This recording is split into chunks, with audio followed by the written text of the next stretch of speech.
ازيك يا حبيب اخوك؟ وزي ما احنا ما متعودين قبل كل لقاء قمة لازم يبقى فيه روشتة.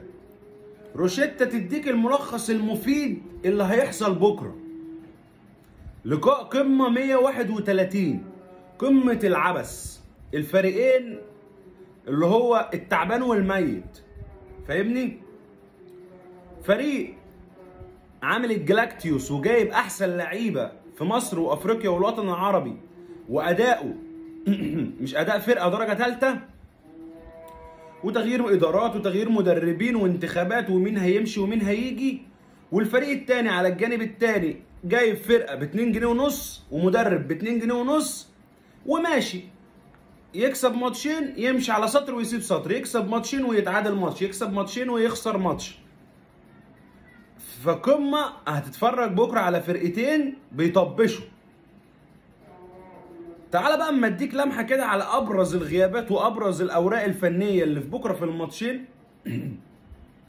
غيابات الاهلي بتتلخص في اشرف داري، محمد شكري، امام عاشور، زيزو محل شك، وجراديشار بنسبه كبيره جدا.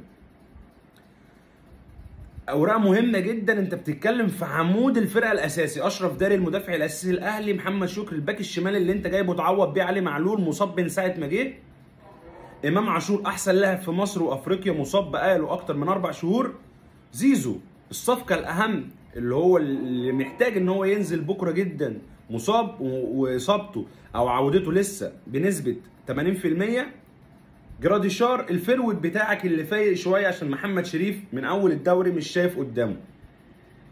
انت داخل بكره اللقاء بمحمد شريف بس فيرود وما عندكش تاني راس حربه. محمد شريف لا قدر الله اتطرد اتصاب تعب اجهد، انت هتلعب بقى هتحط بقى ايه، هتلزق بقى، هتشيل ده وتحط ده، تحط طاهر فيرود.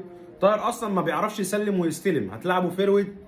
هتحط بن شرقي اللي انت ممكن تبقى اصلا بادئ بالاثنين دول اساسيين ومجهدين، فاللي هو ايه يعني جبتك يا عبد المعين تعني. على الجانب الاخر فرقه الزمالك مكتمله صفوفها الا دونجا لسه فيها وعليها. اهم اوراق نادي الزمالك